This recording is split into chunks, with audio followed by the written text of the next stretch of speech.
সামনেই মুর্শিদাবাদের রেজিনগর বিধানসভা কেন্দ্রের উপনির্বাচন। হুমায়ুন কবির এই কেন্দ্রটি ছাড়াই নতুন করে নির্বাচন হতে চলেছে। এই কেন্দ্রের প্রার্থী মনোনয়নের আগেই হুমায়ুনের গড়ে গিয়ে রেজিনগরকে ফলতা বানানোর বার্তা দিলেন মুখ্যমন্ত্রী।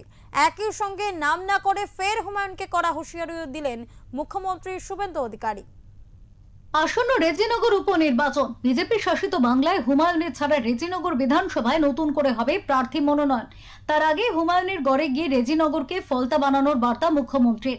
সাথে সাথে ফের নাম না করে হুমায়ুনকে কড়া হুঁশিয়ারি দিলেন মুখ্যমন্ত্রী।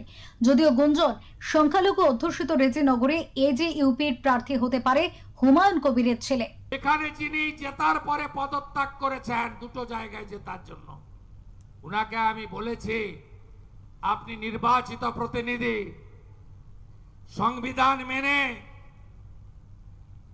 উন্নয়নের কথা বলুন। আমি দুর্বল মুখ্যমন্ত্রী নই, আমি মমতা ব্যানার্জির মতো কাপুরুষ নই।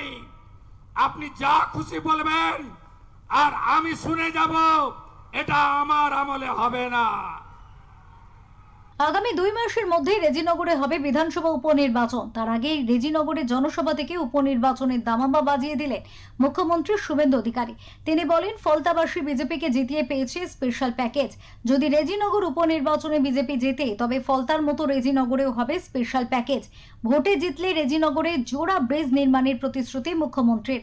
আমি আপনাদের কাছে পরিশেষে চাইতে এসেছি, ফলতাতে উপনির্বাচন হয়েছিল, রিনির্বাচন, পুনর্নির্বাচন। আমি ফলতায় গেছিলাম, বলেছিলাম বিজেপি প্রার্থীকে জেতান, স্পেশাল প্যাকেজ পাবেন। ফলতা কি কি পেয়েছে জানেন? ফলতা কথা দিয়েছিল, কথা রেখেছে। আর রেজিনগরের নির্বাচন এই টিম করবে, পুরো টিম। হাত ভরে দেব, রেজিনগরটা চাই। 8 এমএলএ দিয়েছেন, 9 জন চাই। যা চাইবেন পাবেন মুখ্যমন্ত্রীর কাছ থেকে। কথা দিচ্ছেন তো? দম্ভটা ভাঙতে হবে, অহংকারটা ভাঙতে হবে। কার অহংকার, কার দম্ভ আমি আর বললাম না। সমাজদার কা ইশারাই কাফি।